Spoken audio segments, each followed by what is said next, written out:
तो भी हक की बात करे तो 313 आई है तो सोना की चीजें बनी है इंशाल्लाह। और वो गुजारिश करूँ इरफान भाई हमारे खादी मजलिस माजी सरपंच ये भी बेशब्द बोलो इंशाल्लाह।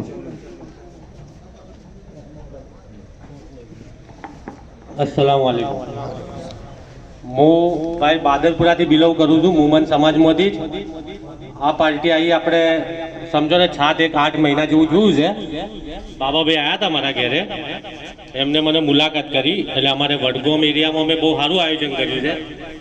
પછી આપણે 4-5 દિવસ થયા તમારા એરિયામાં ઇમ્તિયાઝભાઈ કોઈટાવાળા, રશીદભાઈ મોકી વદાણી, સલીમભાઈ મુસી, ફકરુભાઈ, અશરફભાઈ માકરોજિયા અને મહેમૂદ વજીરભાઈ માકરોજિયા, આમનાથી આપણે મીટિંગ કરી હતી અને એમ કીધું હતું કે તમે 10 દાડાનું એક સારું આયોજન કરજો, પણ માશાઅલ્લાહ એમને તો 4 દાડાનું જબરજસ્ત આયોજન કરી રહ્યું છે।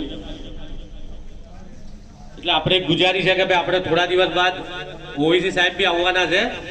13 તારીખ નક્કી થઈ હતી, પણ હજી થોડા તારીખમાં યુપીના ઇલેક્શન બાદ થોડા આરામ કરીને અને 5-8 દાડા આગા પાછા થાય એટલે આપણે કયો તાદાદમાં પબ્લિક મુમન સમાજ તાદાદમાં પહોંચવી જોઈએ।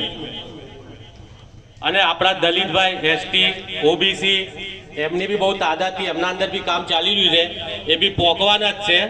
પણ ઇન્શાલ્લાહ આપણે જાઓ જ્યારે આપણા સદર આવી રહ્યા હોય અને આપણે પાછળ રહો તો પછી એમના સદર તો એ લોકો તો સમજે ને કે ભાઈ એમના સદરની ઇજ્જત કોઈ નથી, તો પછી એટલે તાદાદમાં આપણે પહોંચવાનું છે આપણા સદર આવે એટલે।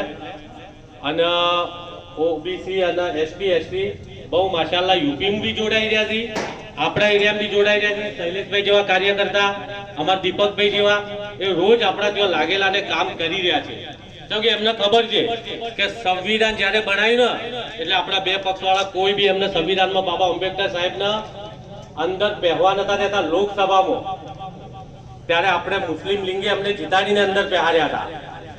અને આજ સંવિધાન બચાવવા માટે બી એક મુસ્લિમ ઓવીસી સાહેબ ઉભો થયો છે સંવિધાન બચાવવા માટે।